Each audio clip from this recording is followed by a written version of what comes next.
Welcome to AER Int channel, and welcome back to Surface Modeling course. In this section, we are going to make a fairly simple model using the boundary surface feature. This is quite similar to the lofted surface tool, but it's a bit more powerful, and it was only actually added to Solidworks around 2008, so it's quite a new tool. To show how we can use it, we're going to create an example part, something like this vacuum cleaner nozzle. So start a new part, start a sketch on the top plane, and let's draw a center point circle at the origin. Give it a diameter of 40 mm, and then exit that sketch. Next, we'll add a new plane, so select the top plane, then select Features, Reference Geometry Plane, and make sure we have the top plane up here. And then let's type in 90 mm. So we'll create a new plane that's 90 mm above the top plane and parallel to it like this. Press OK. And then start a sketch on that plane. First, let's get the centerline tool. We'll draw two center lines at the origin, one vertical and one horizontal. We'll make the length of the horizontal one 30 mm.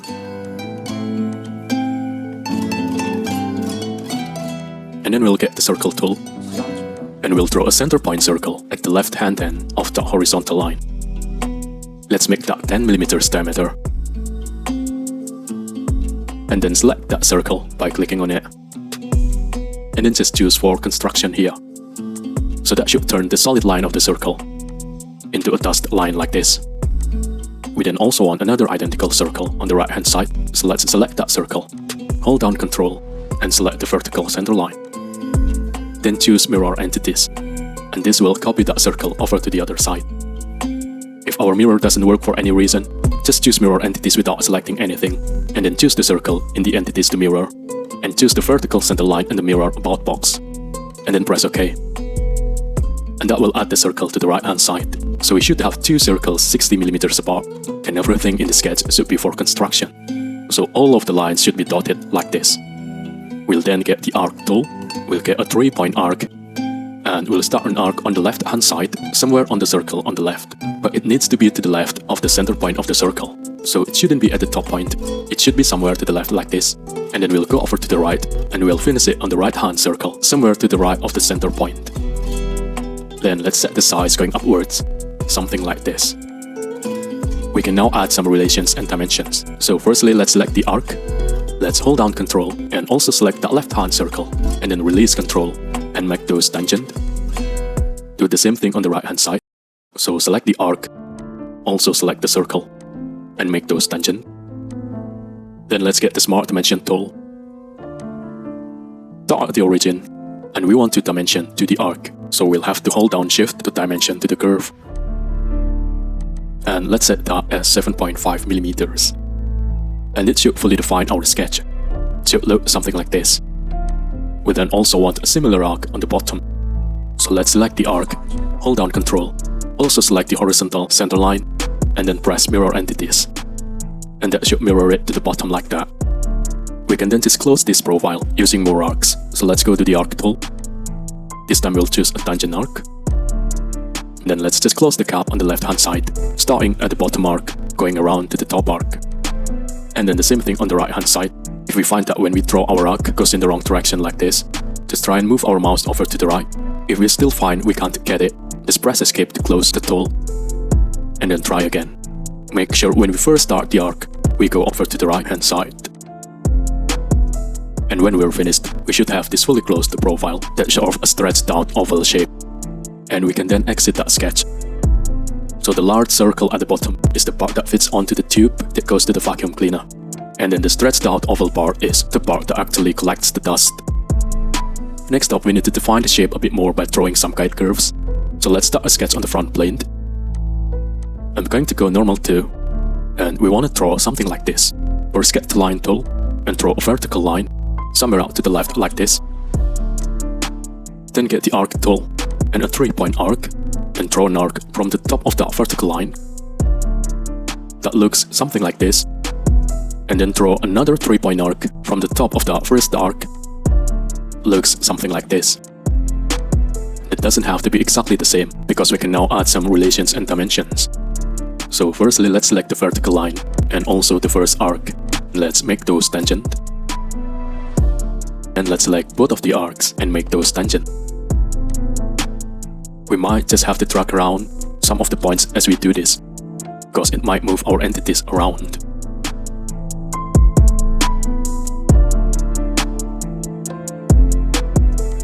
Next up, we want to make it so the bottom of the straight line pierces or touches that circle at the bottom. So select the endpoint of that line, the lower endpoint, and then hold down Ctrl, and also select that circle from the previous sketch, release Ctrl, and then choose pierce. This just means that the endpoint will always touch that circle. Then we want to do the same thing on the top.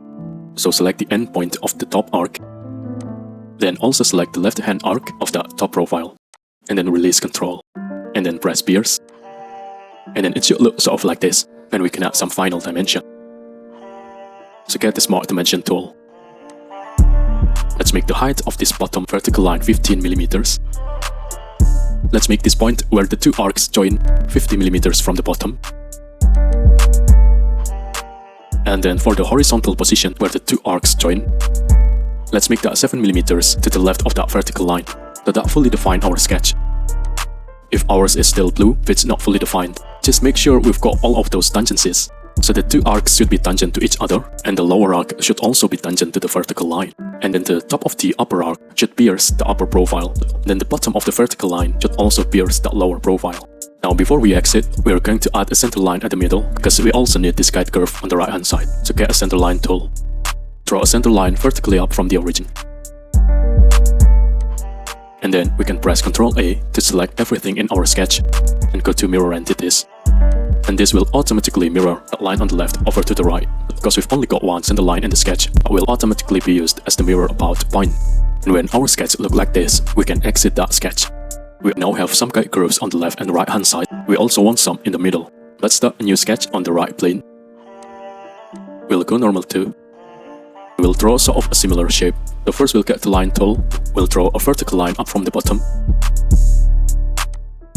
Get the arc tool again and draw a 3-point arc. This time it wants to go in this direction.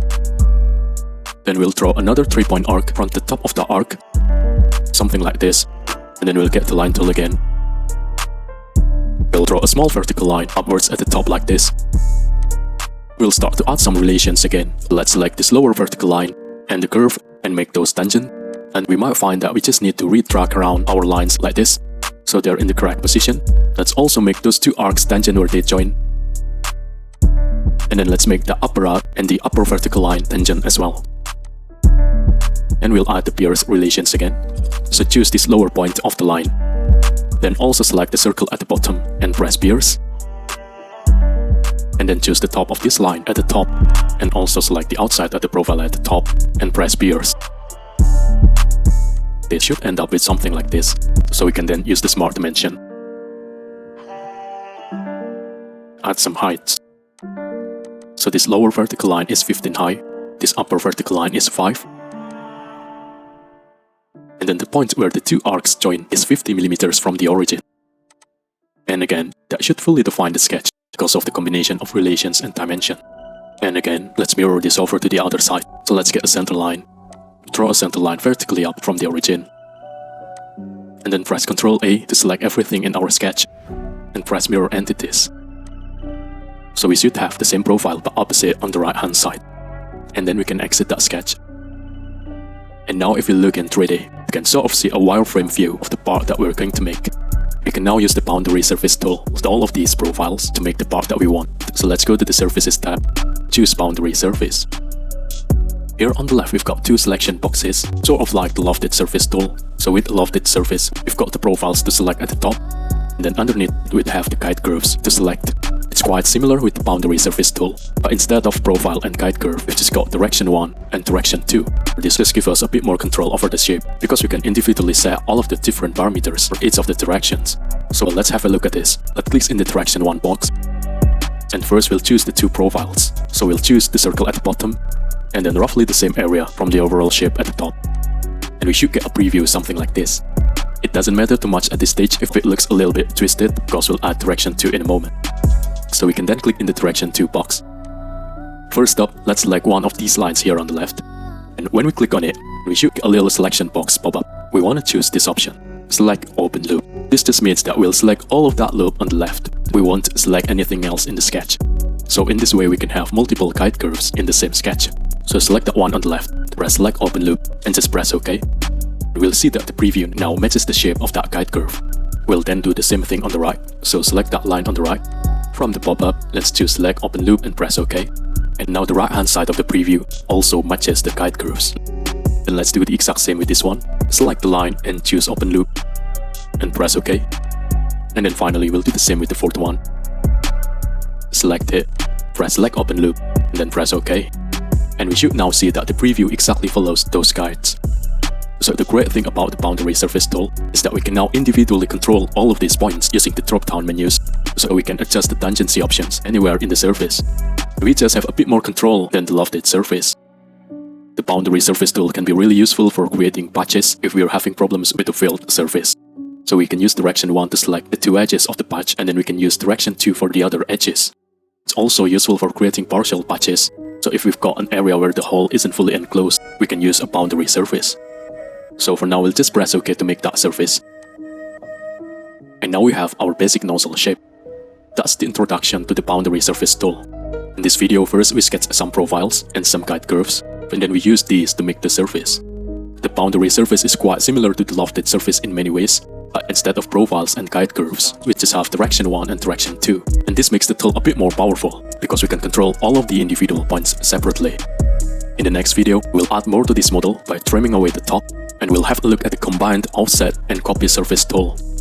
Thank you for watching. Please subscribe if you like. I hope it can be really all helpful and useful.